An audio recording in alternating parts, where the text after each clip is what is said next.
जी, बिस्मिल्लाहिर्रहमानिर्रहीम, अस्सलाम वालेकुम and welcome to Luqman English academy. अच्छा डियर स्टूडेंट्स, ये जो वीडियो है ये पाकिस्तान नेवी के अंदर जो सिविलियन कैटेगरी की जो जॉब्स अनाउंस हुई हैं उसके हवाले से है। और इसमें बेशुमार ऐसे क्वेश्चन थे जो आप लोगों के बारी-बारी मेरे से पूछे जा रहे थे। तो इसमें देखें, सबसे पहली जो चीज़ है वो ये है कि कुछ ऐसी इन्फॉर्मेशन है जो आप लोगों को अप्लाई करने से पहले पता होना चाहिए कि हमने कौन-सी ब्रांच के अंदर अप्लाई करना है। तो इसलिए बराए मेहरबानी इस वीडियो को लाज़मी तौर पर देख लें, ताकि आप लोगों को इसकी जो बेसिक अंडरस्टैंडिंग है वो हो जाए कि आपने किस ब्रांच के अंदर अप्लाई करना है। ये ना हो कि जिस दिन आप टेस्ट देने के लिए जाएँ तो वहाँ पर आपका टेस्ट ही ना हो, क्योंकि आपने पहले देख लेना है कि मैंने कौन-सी ब्रांचेज़ के अंदर अप्लाई करना है। तो ये वीडियो गौर से देखें ताकि आपको पता चले। इसमें सबसे पहली बात तो ये है कि जो आपका जो क्वेश्चन है जी, एक लोअर फार्मेशन पीएनसीए ये क्या होता है? फिर उसके बाद हायर फार्मेशन पीएनसीए ये क्या है?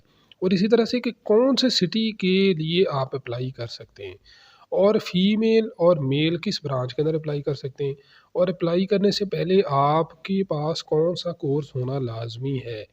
ये थोड़ी डिफरेंट टाइप की जॉब है। ये ना देखें कि आपने जो भी आपके सामने जॉब आई आप उसमें अप्लाई कर दें। तो इसलिए जो मैंने पहले जो वीडियो बनाई थी जब ये जॉब अनाउंस हुई थी, तो मैंने उसके अंदर भी ये चीज़ समझाई थी कि आपने गौर से इसको देख लेना है। लेकिन उसके अंदर कुछ चीज़ें ऐसी थी जो मैं एक्सप्लेन नहीं कर सका प्रॉपर, और आपके बारी-बारी उसके ऊपर क्वेश्चंस आ रहे थे, तो मैंने कहा चले मैं आपको इसके बारे में एक अलग वीडियो बना के एक्सप्लेन कर दूँ। तो काइंडली इस वीडियो को आपने गौर से देखना है। ठीक है? अब ये जितनी भी चीज़ें हैं ना, जितने भी जो आपके क्वेश्चन हैं, इन सारे क्वेश्चन का जो जवाब है ना, वो जब मैं आपको ऐड पे लेके जाऊँगा, तो वहाँ से आपको सारा मिलेगा जवाब, ठीक है? तो ये सवाल आपने ज़हन में रखने हैं, जो ये तकरीबन 5 किस्म के सवाल आपके बनते हैं। इन पाँचों सवालों को आपने गौर से देखना है, ठीक है? उसके बाद जो हमने जो इसकी टेस्ट की प्रिपरेशन जो हमने स्टार्ट करवाई है, जो आप लोगों को मैं बता देता हूँ।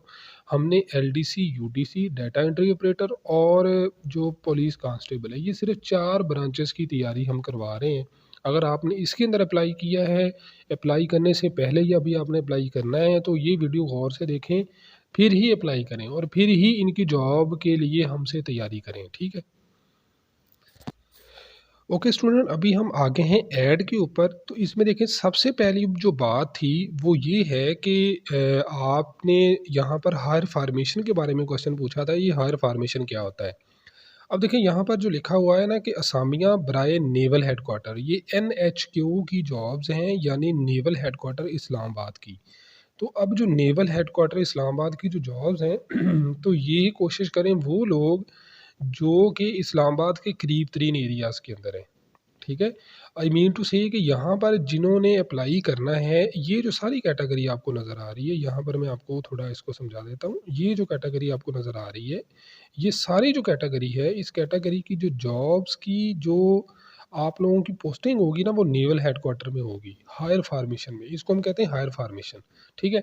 तो ये पता चल गया नेवी ये क्या है, एनएचक्यू हायर फार्मेशन क्या है, कि ये आपकी जो जॉब है, ये सारी की सारी ये इस्लामाबाद के लिए है, ठीक है? अब आ जाते हैं जी हम कि इसके अंदर आपने जो अच्छा, एक तो ये आपको हायर फार्मेशन की समझ आ गई, दूसरी हम आ जाते हैं लोअर फार्मेशन या पीएनसीए। अब ये पीएनसीए ये क्या है? ये है पाकिस्तान नेवी सिविलियन अथॉरिटी, ठीक है? और ये लोअर फॉर्मेशन है। इनके बारे में जो ज़्यादा तौर पर जो समझा जाता है वो ये है कि ये कराची की जॉब है। यानी आपकी जो पोस्टिंग है वो आपकी कराची होनी है। अब यहाँ से जो चीज़ आपको समझ आई है वो ये है कि अगर तो आप इस्लामाबाद के एरिया के हैं, यानी पंजाब से आपका तल्लक है, आपका केपी के से तल्लक है, तो इसके करीब तरीन आपका तल्लक है, तो आप करें हायर फार्मेशन के अंदर अप्लाई, ठीक है? यानी इस्लामाबाद की जो जॉब्स हैं उसके लिए अप्लाई करें। ठीक है? दूसरी बात ये है कि अगर आप कराची से हैं, ख़ास तौर पर कराची या सिंध एरिया से हैं, तो आप सिंध के लिए अगर आप अप्लाई कर रहे हैं, तो आप अपनी ये बलूचिस्तान के करीब तरीन जो इलाके हैं, उनके अंदर आपने अप्लाई करना है, तो आप फिर पीएनसीए में अप्लाई करें। तो ये समझ आ गई आपको? अब हम अगली बात आ जाते हैं, एक बड़ी इंपॉर्टेंट जॉब है, जो इसके ऊपर बहुत सारे स्टूडेंट्स अप्लाई कर रहे हैं, वो है पुलिस कांस्टेबल की जॉब। ठीक है? अब ये जो पुलिस कांस्टेबल की जॉब है, इसके अंदर देखें 95 पोस्ट है, और यहाँ पे लिखा हुआ है कि जी कराची डिवीज़न के डोमिसाइल वालों को तरजीह दी जाएगी। यानी जो जैसे आपको पहले ये चीज़ बताई कि ये जो जॉब है, ये भी आपकी पीएनसीए यानी जो लोअर फॉर्मेशन है, उसकी कैटेगरी में आती है। तो आपने क्या करना है, आपने यहाँ पर अगर अप्लाई करना है तो आपने ये देखना है कि क्या मैं सिंध से मेरा तल्लक है, कराची से मेरा तल्लक है। और उसके बाद जो सबसे इम्पोर्टेंट चीज़ है वो ये है कि आपकी जो हाइट है ये 5 फुट 8 इंच होनी चाहिए। यहाँ पे 7 लिखी है, मैं 8 इसलिए कह रहा हूँ कि जब आपने वहाँ पे जाना है तो फिर आपकी जो हाइट है ना, जो आप मेज़र करके जाते हैं तो उससे थोड़ा फ़र्क होता है। क्लियर हो गई? तो अब ये हैं जी चीज़ें जिनके अंदर आपने अप्लाई करना है। यहाँ तक तो आपको लोअर फ़ॉर्मेशन और हायर फ़ॉर्मेशन की समझ आ गई। अब उसके बाद हम बात करते हैं जी कि आप कौन-कौन से शहरों से अप्लाई कर सकते हैं। देखिए, यहाँ पर जो मैंने आपको बताई थी चीज़ कि जो इस्लामाबाद की हायर फ़ॉर्मेशन है, तो कोशिश करें कि इसके अंदर जितने भी पंजाब के या केपी के लोग हैं या पेशावर के लोग हैं, वो इसमें अप्लाई करें, ठीक है? और इसी तरह से जो मैंने आपको यहाँ पर ये जो जॉब बताई है पुलिस कांस्टेबल की, तो पुलिस कांस्टेबल के लिए भी आप में से वही अप्लाई करें जो कि कराची के करीब-तरीन एरिया के हैं, ठीक है? क्योंकि आपको ही तरजीह दी जानी है। क्लियर हो गई ये भी चीज़। अच्छा, उसके बाद हम एक और अगर चीज़ की तरफ चलें तो वो ये था कि आपकी क्वालिफ़िकेशन क्या होनी चाहिए, ये बड़ी इंपॉर्टेंट चीज़ है। अब आपको शहरों की तो समझ आ गई ना कि कौन-कौन से शहर से आप अप्लाई करें। अब यहाँ पर देखें, सबसे पहली बात तो ये है कि फॉर एग्ज़ाम्पल आपने हायर फ़ॉर्मेशन के लिए या लोअर फ़ॉर्मेशन के लिए आपने सबसे ज़्यादा जो लोग जो अप्लाई कर रहे हैं वो या तो यूडीसी में कर रहे हैं या एलडीसी में, ठीक है? अब यूडीसी क्या होता है, अपर डिवीज़न क्लर्क, और एलडीसी का मतलब होता है ये लो डिवीज़न क्लर्क। ये क्लर्क की जॉब होती है, इनकी यूनिफ़ॉर्म नहीं होती, लेकिन जो पुलिस कांस्टेबल होंगे उनकी यूनिफ़ॉर्म होती है, उसकी अलहदा से वीडियो बनी हुई है, वो मैंने आप लोगों ने देख लेनी है। अब देखें, इसमें फॉर एग्ज़ाम्पल जी आपने यूडीसी या एलडीसी के लिए अप्लाई किया, तो इसमें क्या है जी, आपके पास क्या होना चाहिए, एक तो इंटरमीडिएट आपके पास कंप्यूटर टाइपिंग टेस्ट होगा आपका, ठीक है? उसके बाद टाइपिंग स्पीड आपकी इतनी होनी चाहिए। सर्विस में भर्ती होने के साल के अंदर NITB national institute of technology board से 3 हफ्ते का आपका कोर्स हो जाएगा। वो बाद में होगा ये वाला कोर्स, ठीक है? पहले जो आपसे चीज़ पूछी गई है वो एक तो आपकी इंटरमीडिएट होनी चाहिए, दूसरा कंप्यूटर पे टाइपिंग का टेस्ट होना है, ये रिटन टेस्ट होना है आपका, उसके बाद टाइपिंग टेस्ट होना है, ठीक है? इसी तरह से ये आपके पास अगर मैट्रिक है तो आपकी मैट्रिक में ये स्पीड होनी चाहिए, और बाकी जो सारी चीज़ें आपको बता दी गई हैं ये आपकी बाद में होनी है।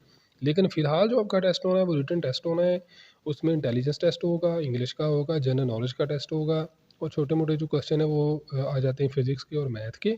और उसके बाद जब आप ये पास कर जाते हैं तो कुछ का उसी दिन ही टाइपिंग टेस्ट हो जाता है, कुछ का इंटरव्यू वाले दिन होता है। ये भी क्लियर हो गया।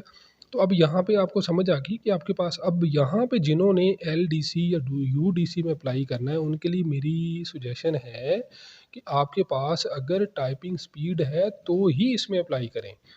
ठीक है जी, ये भी समझ आ गई। और इसी तरह से यहाँ पर जो जॉब है डाटा एंट्री ऑपरेटर की है, और एक यहाँ पर एलडीसी या यूडीसी की भी जॉब है। तो इसके अंदर भी आपने वही अप्लाई करें जिनकी टाइपिंग स्पीड है, जिनको कंप्यूटर चलाना आता है। ठीक है? तो आई होप कि ये आपको चीज़ें समझ आ गई हैं एजुकेशन के हवाले से भी। और यहाँ पर ये काफ़ी सारे पूछ रहे थे जी कि हमारे पास तो डिग्री कोई नहीं है, तो ये क्या, कहाँ से हमें ये डिग्री, हमें एनआईटीबी वाली डिग्री हमें कहाँ से लेनी पड़ेगी? तो ये आपका काम नहीं है। जब आपकी सिलेक्शन हो जानी है, जब आपकी ट्रेनिंग हो रही होगी, तो उस वक़्त आपको वो 6 हफ़्ते का कोर्स करवाएँगे या 3 हफ़्ते का कोर्स करवाएँगे, ठीक है? वो आपका अलहदा से कोर्स होगा।